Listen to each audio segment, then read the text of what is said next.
Good morning, everyone. Good morning. Welcome back. Good to have everyone here. So last week we talked about resilience, and specifically we talked about the two factors that made up resilience. Does anyone remember what they were? Discipline, yep. And faith. Very good. So discipline and faith were the core things we distilled resilience down into. And the discipline is especially interesting because it has four components we talked about. It has kind of where do you want to go, it has the actual doing, it has the getting over fear of doing, and it has the persisting in spite of not knowing how it's going to work out, right? So we talked a little bit about all those because that fundamental behavior is essential for being disciplined. And as humans, that's one of those things we control. We control our ability to be disciplined. And that's something on us. We work on it or we don't. We have it or we don't. Faith is another part of personal development, and the two go hand in hand together to create resilience. But both discipline and faith are interesting constructs. And so today we're going to step up the participation a little bit more. You're actually going to do some exercises today, which I think you'll find very interesting. But in stepping up the participation, the reason we're going to do that is because you're going to leave with a realization today that a very great degree, your resilience depends on your mind. So it isn't just discipline and faith. All those things have to do with your mind and how you show up, when you show up, and the beliefs you carry. So welcome to session 2. We're going to talk about beliefs today. Any questions at this point? Same format. You can raise your hand at any point and interrupt, and we'll have conversation and questions, please. Yes, I will speak up a little louder. And if you still can't hear me, you can come right here to this chair. And I really have cut down on how much I project on people. So thank you. Okay, so let's jump right in. Resilience. Resilience is an outcome of your thinking. More than anything else, your thinking is the predication for how resilient you are. George Lichtenberg once said, one's first step to wisdom is to question everything. Does anyone have any idea how the beliefs in your mind are formed? Anyone ever heard of the belief cycle? Well, you will have now. Let's do it. The belief cycle. You get an idea.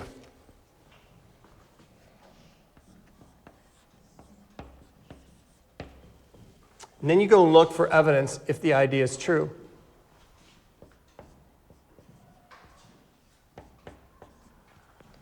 When you look for something, do you find it? If I go to the world and ask it a question, do you think I'll find evidence of it? Yeah, so you're going to find evidence.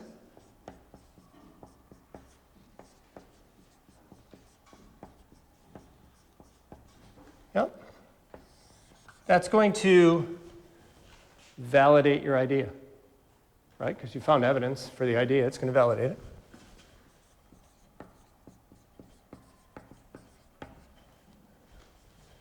And then you're going to come along and you're going to, again, wonder if it's true. Now, this is a subconscious process, and my graphics probably could be better. But basically, it starts with an idea. I'll put it in the center. And it's a cycle that goes around and around and around in our minds. We think something's true. We look for something to be true. We find evidence that it's true. And that reinforces our belief that it's true. And if you do this long enough, what do we call it? It becomes something, right? We call this a belief.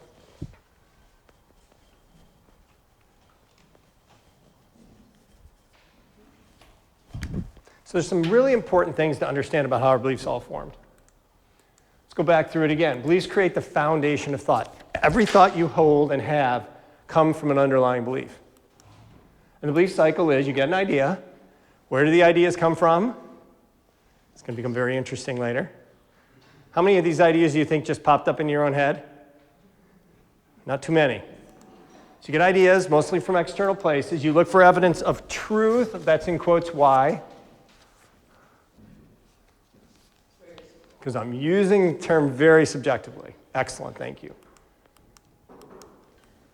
You find proof. Because the universe's answer to every question is always yes. Shall we test it out? Well, let me tell you a story, and then we'll test it out. So a little boy and a little girl, siblings, are separated young in life. And the little boy goes and lives with his uncle, who's a monk. He lives in a monastery. And he learns a lot of things about peace and love and sacrifice in the world. And he grows up to think the world's a beautiful place. And his sister stayed at home, grew up with a single mom. They were always on economic hard times. She had relationship challenges, health issues. And the little girl grew up thinking the world's a terrible, hard place. Which one of them's right? Both right. Why do they have differences of opinion? You would think it's their experiences, but turns out it's what they did with their experiences. Their experiences shaped the question they asked the universe. The boy asked the question, is the universe a beautiful place? And the girl asked the question, is the universe a scary, hard place? And the universe will always tell you yes. So if you go to look for evidence that you're beautiful, will you find it? How about if you're ugly? If you go to look for evidence that you're stupid, will you find it? How about smart? If you look for evidence that you're able, will you find it? How about not able? Incapable. This is really, really important. And all these questions you ask the universe, you're not aware you're asking them. The vast preponderance of them happen very early in life. We're going to get to specifics in a minute. Yeah, it does. And it's even more interesting with the part I'm about to do with it, because I did this on one half for a reason, as you'll see. This questioning, looking, reinforcing creates all your beliefs. And beliefs, I love this term, I made it up, are habits of thought. They're just habitual ways of thinking, just like any other habit. So what are your beliefs of the world and yourself? You have 3 minutes. Turn over the piece of paper in front of you. 5 to 7 sentences. Write yourself a little story. Or take a blank sheet of paper. That one isn't blank on the back. I see that. Sorry about that. I can get you paper if you need it. Yeah, the summary page is blank on the back side. So if you want to grab one of those, or I can grab one for you. 5 to 7 sentences. Write yourself your story. What's your story? So when you look at your story, what do you see? Is that story you wrote down helping you or hurting you? A lot of people say hurting. That tends to be the general answer. We're going to talk about a statistic as to why that is often the case.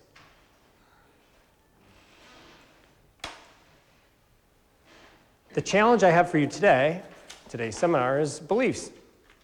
They're your responsibility. You kind of know that, but maybe no one's ever told you to your face, straight up, they're your problem. They're yours, you own them now. You created them even though you didn't mean to, but you still have to own them. Well, you don't. They'll own you if you don't. The reality is whatever you focus on expands. Now, there's a way to know whether your beliefs aren't serving you. You kind of knew it intuitively by the story. Some of you came back and said, oh, no, it's hurting me. Because it felt what? Negative. Yeah, it felt negative, right. It felt bad. And that is actually the key to identifying beliefs that don't serve you. That's what many psychologists teach in the cycle of identifying beliefs that are subpar.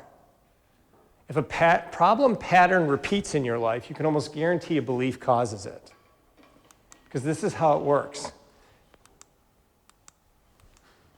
Your beliefs generate your thoughts generate your feelings generate your actions, those actions generate the results you get in life, and the results you get in life support the views you had with respect to your beliefs. Do it again. Your beliefs drive all your thoughts. Your thoughts drive your feelings.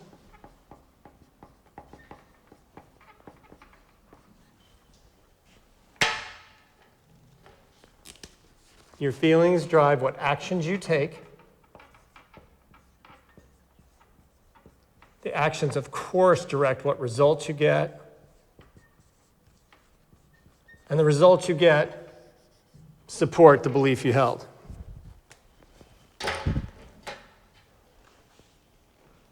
Is that true? Do the results always support the belief you held? It's strangely true. Do you want to guess why? Because the thing you thought that made you take the action was driven on the results you expected. So you did the thing to get the result you expected. Call that confirmation bias. We actually live in a way to get the results we expect, because otherwise the world would be full of something we call dissonance. We'd be troubled by the fact that our world didn't show up how we expected it to. So if problem patterns repeat in your life, what's the constant? Thoughts, which are driven by your beliefs. So let's go right after the meat and potatoes. Let's just keep going after beliefs. So raise of hands. Who in here cares if all their beliefs are true? Anyone care if all their beliefs are true? Raise your hands. Do you care if all your beliefs are true? All your beliefs in your whole lexicon. Do you care if they're all true? Yeah, I mean, I do. I want to be walking around with true beliefs, right? Now, what percent of you think, what percent of your beliefs do you think are actually true?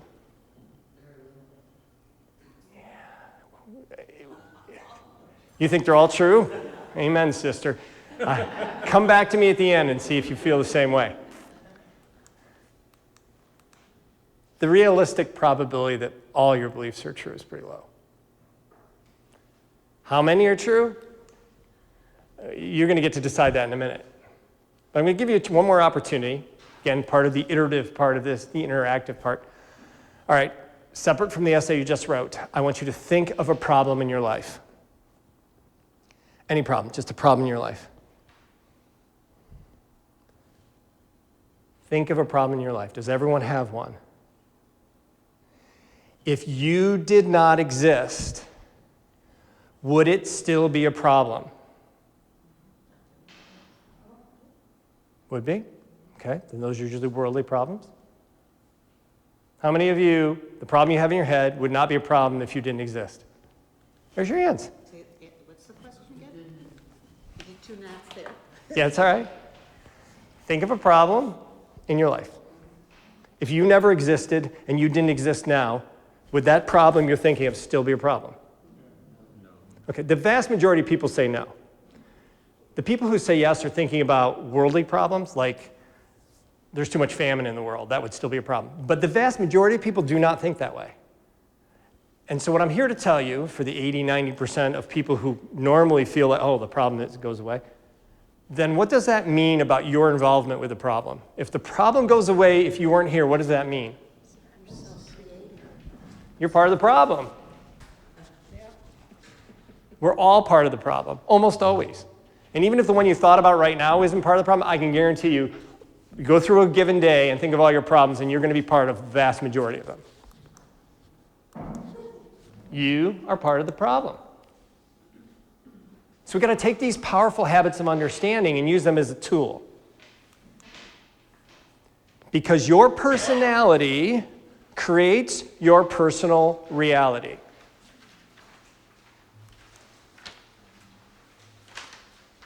Being yourself means shedding all the layers of looking good, wanting to be like, being scared to stand out, and trying to be who you think people want you to be. Amen, right?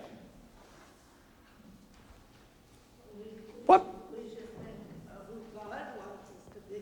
Mm-hmm. Yep. And we are definitely going to be there at some point in this seminar. Right. How many thoughts today that you have, what percentage of thoughts today that you have do you think are new versus yesterday? Or said the reverse, what number of the problems you were thinking about yesterday are the same, or sorry, what number of thoughts you had yesterday are the same thoughts you had today? Yeah, that's exactly the number. Almost every thought you have today is the same thought, a thought you also had yesterday. This goes on in perpetuity. We are thought regurgitating machines. We think the same thoughts again and again. But here's the challenge, guys.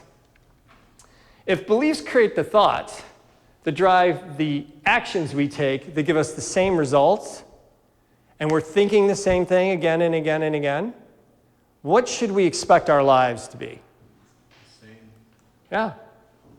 They should be exactly the same. They should all reinforce wherever we've been.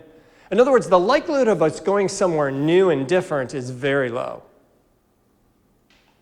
Because we're running outdated, unhelpful program sets. To change your personal reality, you have to change your personality. And this requires us to start thinking about what we're thinking about. Welcome to mindfulness. And the reason we couldn't answer this class of resilience without going to mindfulness, because you can't be a good thinker until you become mindful of what you're thinking about. And we have all sorts of unconscious beliefs that are in our habit, that become part of our habitual lexicon. And unfortunately, we're an amalgam of these beliefs, and they come from not us. Ironically, they don't often come from Mother Earth, the universe, God, or whatever you call it either. They come from others. So who can tell me why human beings developed habits? Any psych people in the room?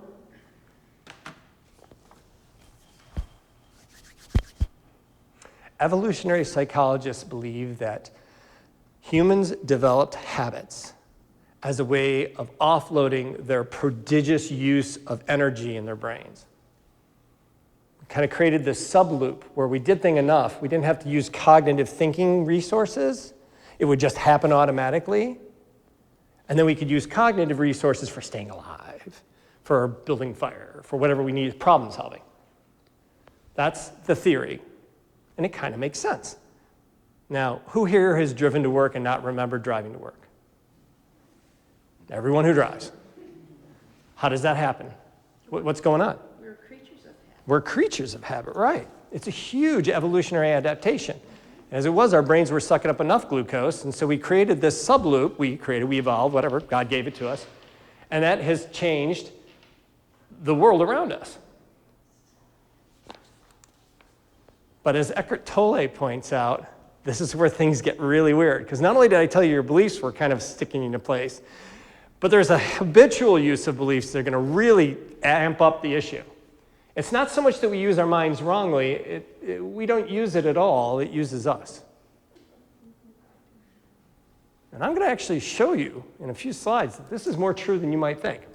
So, as I mentioned, habituation is a powerful energy-saving adaptation, but it does some things that we really cringe at in society.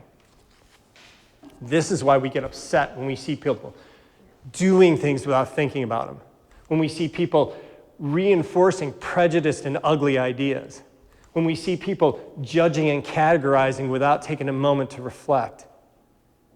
When we see people, and this is one of the worst ones, we see our years slip by and we're not even aware they're happening.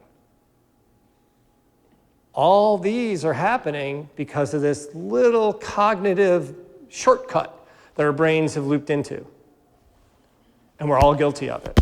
Oh, we condemn people around the world, and we condemn lots of people for it, but unfortunately it's the human condition. Now here's the thing. Beliefs are almost always acquired and almost never created. So if you add a lot of your habits, our habitual beliefs, you have this really weird sense of, like, who am I? Like, am I me, or am I just a thing that came out of society?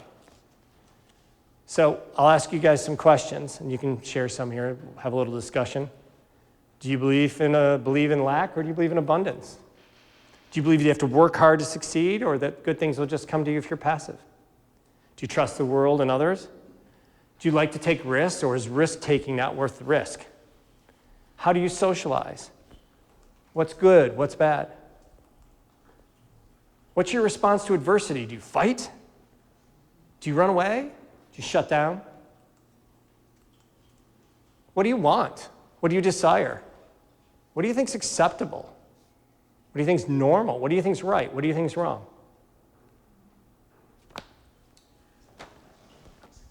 Any limiting beliefs that anyone in the room knows that they've acquired?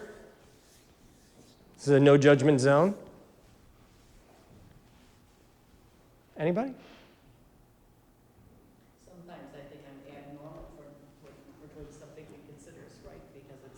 That's a wonderful one.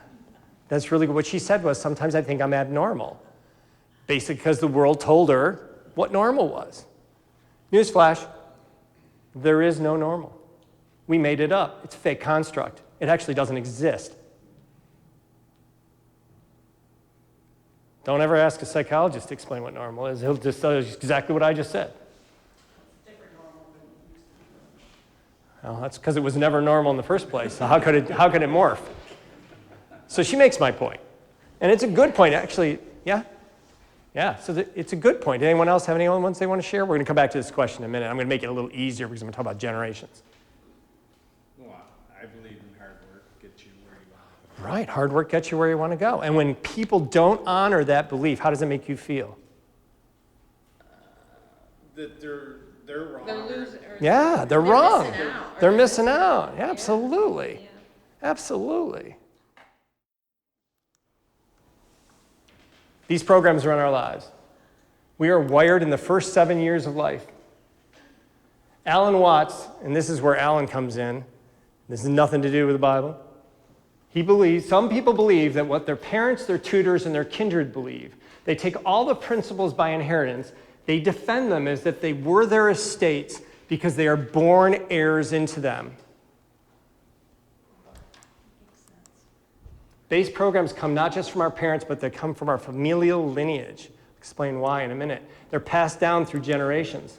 They affect and alter how we perceive the world. And they are the cause of every single bias you see in psychology. I went out into Wikipedia and pulled the first 70 biases. And after a while, I was like, I'm not going to list them all. But every single one's caused by a belief which isn't true. That's what creates a bias. So when you have a bias for confirmation or a bias for attenuation, buy a new car. When you buy a new car and you start driving around, what do you see everywhere? Your new car. Why do you do that? Because you're biased to it, because now it has different meaning to you. Welcome to attenuation. Availability bias, anchoring bias, confirmation bias. You see, psychologists say we tend to follow these limited, disempowering, and self-sabotaging patterns. And these programs often are misaligned or conflict with our goals, wishes, and desires. And most of life's results come from program-driven actions. And you kind of already know where I was going with this. You create what you get. You're kind of responsible. No, you're not kind of. You are responsible for what you get. So if you love your life and you're happy, you're responsible for that. Well done. If the opposite's true, you own that as well. So let me explain what I'm talking about from this multi-generational belief without me doing it. We're going to watch a video, so here it goes. So the programs that you get for the first 7 years are not yours.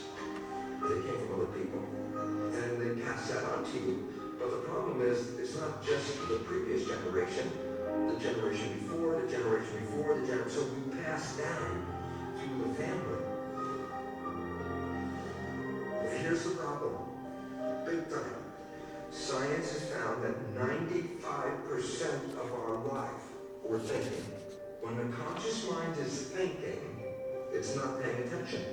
When the conscious mind is not paying attention, the subconscious program is the default.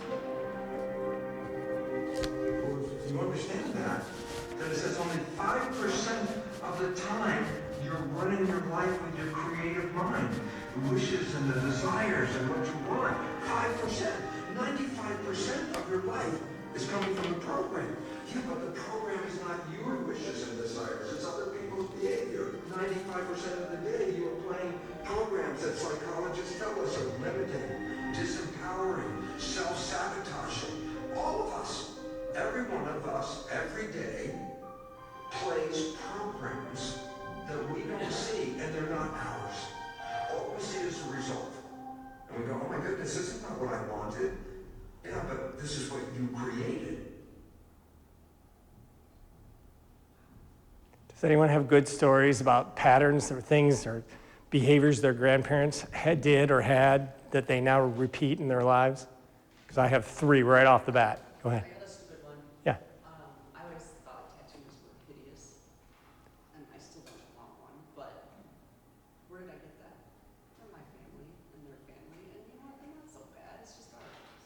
a judgment. It was an easy way of the brain to categorize all people who do that as all kind of certain type of people. Other ones that came down through the generations that you have that came from your grandparents. Anybody want to share? There's always some classic ones out there. Working hard. Working hard, yep. They don't have to be bad, by the way, these behaviors. Anyone else? Honesty, yep. My grandfather always had a perfect lawn because that's how you showed that you were an outstanding member of the neighborhood. Right? Anyone else? Church every Sunday.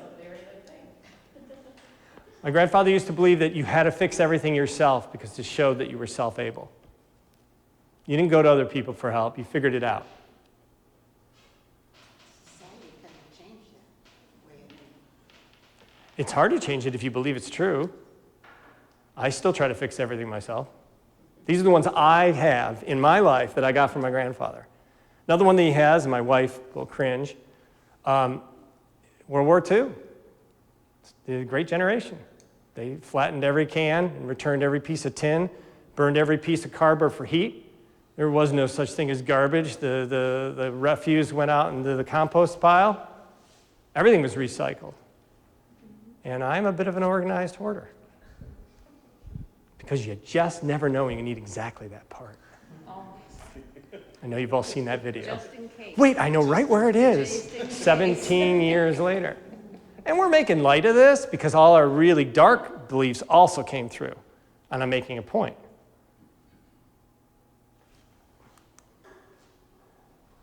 So we just learned about the creative mind. Did you guys understand what he was talking about with the creative mind? Do you know what he's actually talking about? He's talking about your awake consciousness. Everything I talked about here was in your subconscious. Just important. I want to make sure you're not missing the point. Because to live is the rarest thing in the world. Most people exist, that's all, because they're in that sleeping subconscious mind. Which, by the way, what did he call it? He said, you are doing what when you're sleeping? You are thinking? Whoa. If I'm thinking, aren't I awake? The argument is that you're one step behind being awake because you're thinking about being awake. You're actually not in the moment. So you're asleep to the moment. Yeah. Is when, like dreaming, is that part of your conscious or subconscious working? Is that? It certainly can be. There's a whole bunch of theories around that, but it's outside the scope of this course. Happy to have that conversation separately. Yeah. That's a whole other world. So how do we leverage this creative mind he referred to? So here's the problem. 95% of our life we're thinking, and anytime we're thinking, we're not paying attention to what's going on. We're in our heads. We're thinking. That's how we got to work without driving to work, but we drove to work because we were thinking. So when you're not paying attention, your subconscious mind runs. It does this.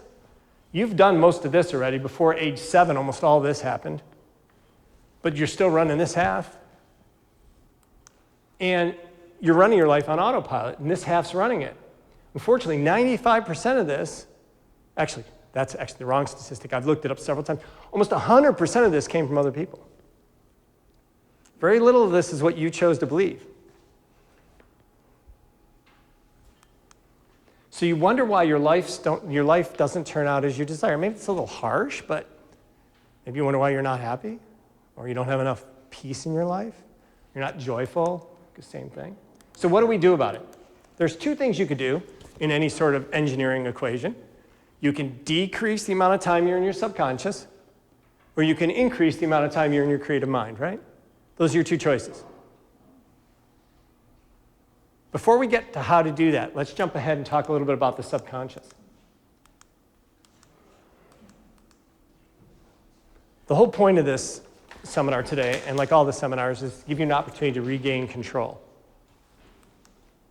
So, the subconscious is life's autopilot. I love Carl Jung. He is certainly my hero of psychology. He says people do anything, no matter how absurd, in order to avoid facing their own souls. One does not become enlightened by imagining figures of light, but by making the darkness conscious.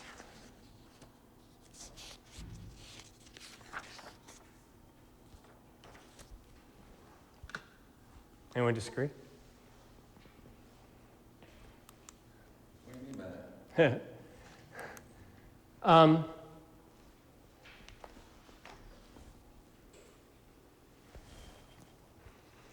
If you imagine good things that won't necessarily make your life good,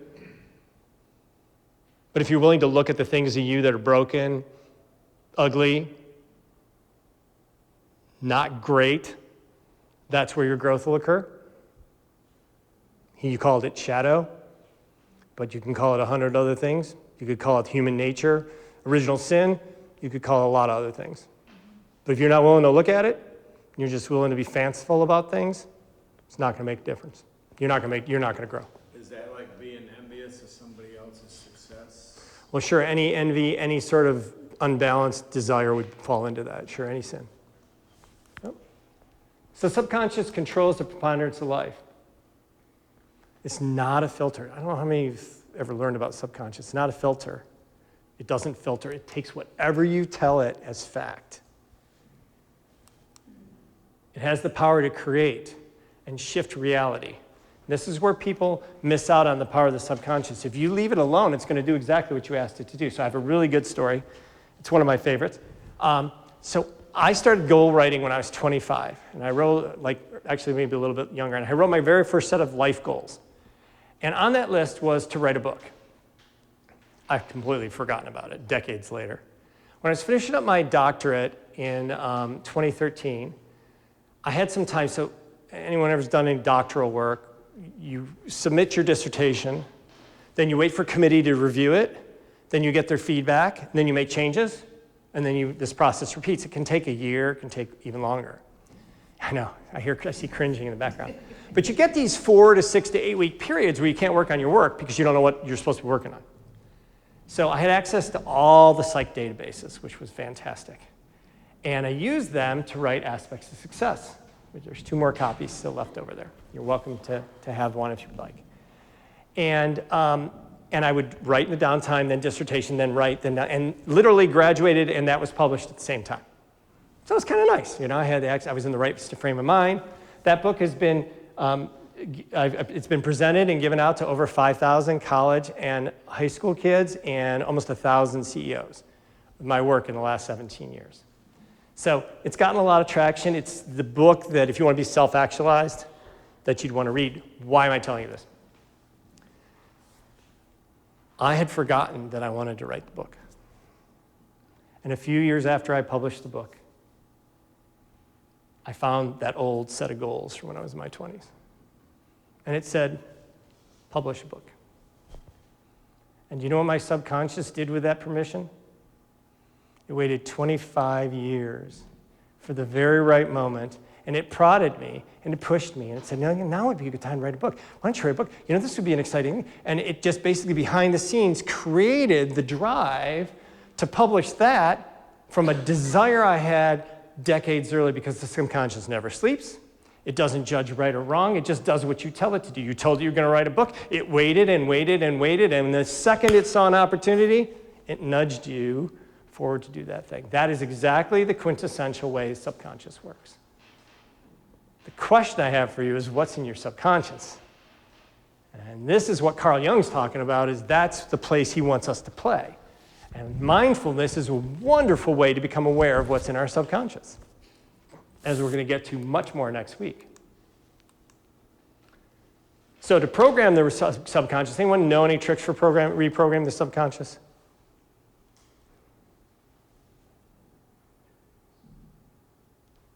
Make it subconscious. Yeah, so bring it to awareness, fantastic. That's part B. And part A is visualization. Goals? Yeah, goals. And take it the next step further, goals that are visualizable. See yourself in that car, in that house, in that job. See yourself with that thing, accomplish being that person. See yourself walking in love. Right, that's how you reprogram the subconscious, because it doesn't know the difference between a vision and reality. It's just going to believe whatever you tell it. So if you go around saying, I'm not normal, I'm not normal, I'm not normal, it's going to start looking for evidence that not only are you not normal, it's going to actually put you in situations that you show up not normal. because it's just doing what you told it to do. So visualizations, affirmations, I am, gratitude, and then the whole mindfulness swath works here. Now, ironically, it works on both sides. The mindfulness and awareness works both on your subconscious and on your active mind that we talked about earlier. And that's what we're going to jump into next week. The trick, of course, is to change the base program.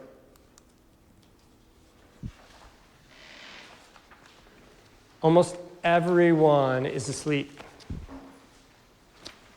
So this is what I was trying to say, but I'm going to let Ram Dass say it better because he's much better than I am at this, much more loquacious. The thinking mind always thinks about something. So as long as you're in your thinking mind, you're always one thought away from where the action is. We live an illusionary life of virtual reality. Anyone want to guess how many thoughts we have in a given day?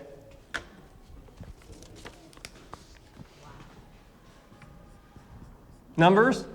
Oh, that pen's shot. Anybody? 20,000? What?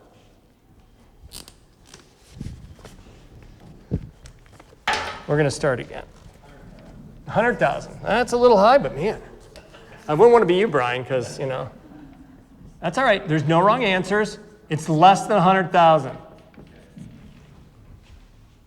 you say that thoughts are much different gender-based, or do you think they are, because I know my wife has way more thoughts running through her head than I. Just expresses that. Thoughts that she says. So you just put me in great harm's way here. I'm going to go non-gender in my response. Okay. I'm going to say people who ruminate have a lot more thoughts, and they also have a much higher rate of depression, and I talked about that last week, and that's why they have more depression. If you think gender of certain type ruminates more than another gender, that's on you, but the rumination would go right along with that. All right. Number of thoughts, another guess. Any other guess? It's under 100,000. 5,000. Okay. I'm just going to tell you. But you're still going to gasp. If you're chill, 12,000 thoughts a day, like at bottom end. Most studies show 50 to 70,000 thoughts a day. Can you almost hear the noise? Yeah, some days. Yeah, right? So, how many of those are new? Yeah. Well, let's go the other way. Let's go old then. No, we'll go new. Only 5% of these are new. And then how many of them are positive? I didn't tell you this one, but does anyone know the statistic? What percent of your thoughts are positive or negative? Does anyone know? Traditional evolutionary psychology? It's close. It's number positive or 20%. Evolutionary psychologists believe that we adapted a negative outlook in order to survive. But now we don't lose life or limb, and we still have that lovely negative outlook. We get to carry with us everywhere we go.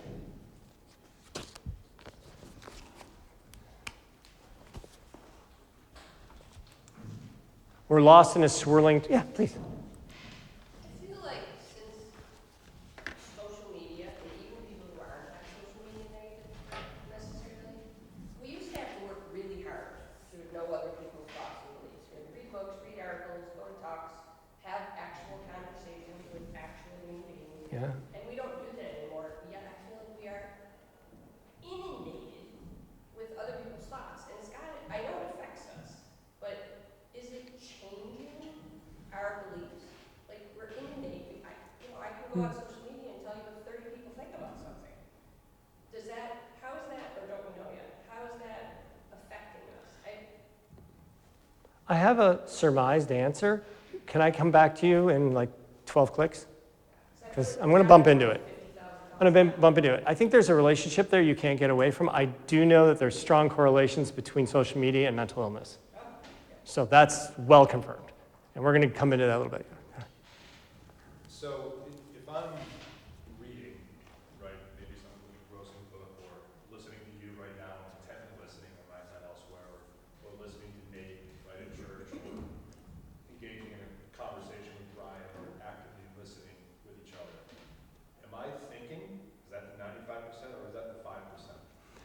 If you're actually listening to him and not coming up with what you're going to say next, or thinking he's missed this point, or wondering what time he's going to be done so you can go home, then absolutely you're in the current moment. Very few people, I've taught active thinking for years, it's actually it's a fantastic form of meditation to hold your focus on somebody, and every time you drift, come back to that somebody. Every time you have a thought, let it go and come back. If you can do that, then you are completely in your creative mind. My experience is very, very few people have ever trained themselves to do that. Oh, that's a beautiful form of meditation. You don't have to go anywhere to do it. And it's a service to the person you're with. It's a very high active service. Go for it. Crush it. All right, we got 12 to 70,000 thoughts a day. 95% of them the same as yesterday. 80% of them are negative. And what does this mean? We become highly unpredictable, even annoying so to ourselves, because we don't know which thought's going to come up. We don't know how we're going to respond to it. We don't know how we're going to feel or what we're going to do with it, because this is all going on behind the scenes in our subconscious. And then we're surprised, we're angry, we're frustrated. Oh, that happened again. And if that doesn't make matters worse, we think we know all the answers. But our brain can only process what it's experienced. So you're one of 170 billion people that lived on this planet. And all you can access in your knowledge base is your individual wisdom. You're one of, I couldn't even tell you how many galaxies. And you have, it's such a small, inconceivably small amount of information you have. And that's all you can use to make your decisions. There's a better way. We're going to talk about it. The issue is that reality isn't lived in our heads. It's happening all around us, and we're losing sight of it. And we can wake up. We can be more aware. We can live more present because, and I've seen this statistic numerous places, most people who do my work think about 99% of people are held in bondage by their thoughts. They're victims of their thoughts. They kind of let their thoughts run the show, and they feel bad. So when you go into society and you do my work, you go and teach self-actualization, you get a doctorate in positive psychology, you try to help people live in a more meaningful way, you keep running the same outcome.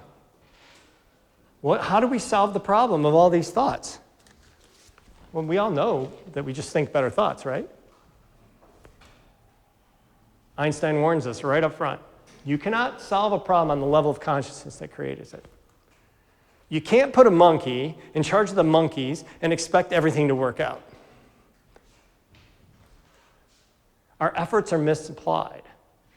By using our thinking to fix our thinking, we actually increase our anxiety, set ourselves up for more depression, and this mind-body connection is well established. Now I'm back to your point. And when you feel bad, you get sick more often. And when you're sick more often, you mentally are not as well off. And that process is well established. So if we have more people that are depressed today because of social media, it can't be a good thing. And we probably have more sick people because of it too. And statistics show we have more people on antidepressants than ever before, more people in therapy than ever before, more people that are just struggling. Yeah, I would say there's a connection. But the course we're doing this is the opportunity to move beyond that, because you can be the change in the world that benefits the world. This personal work you do will leak out all over everyone you run to the rest of your life. And that's why we're here. That's why this whole course was created.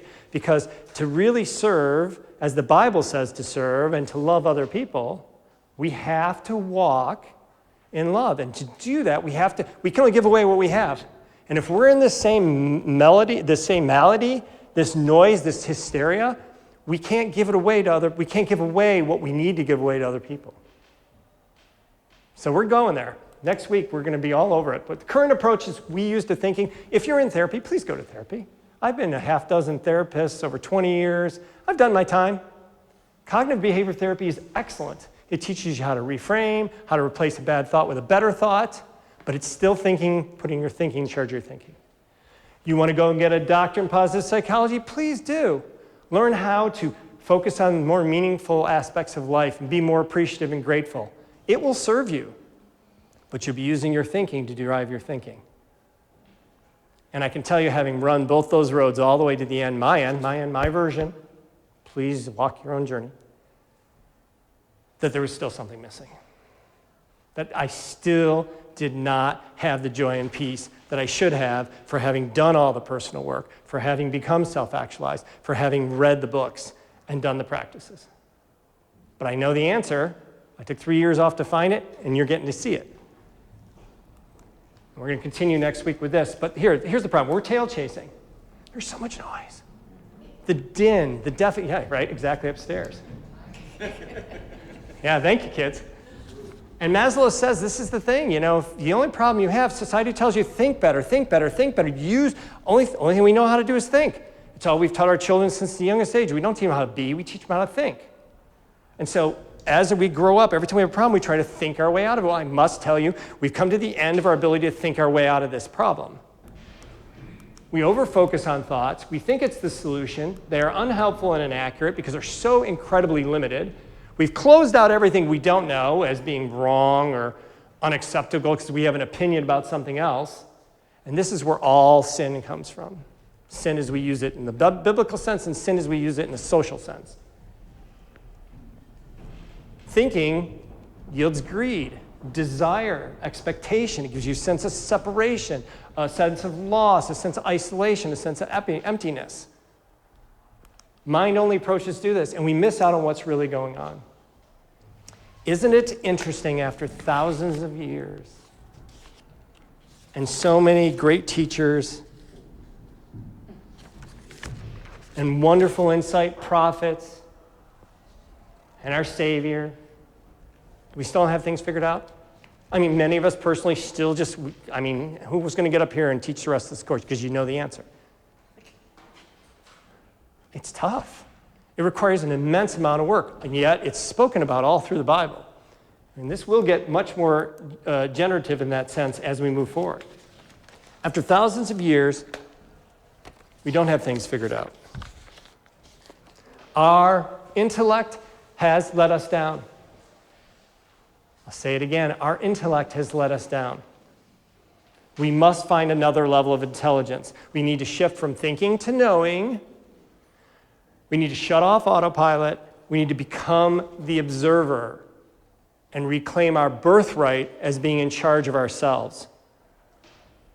Resilience. Our birthright as being in charge of ourselves, in charge of our thoughts. Exploring who we really are and learning to awaken and be aware, which are the basic fundamentals of mindfulness.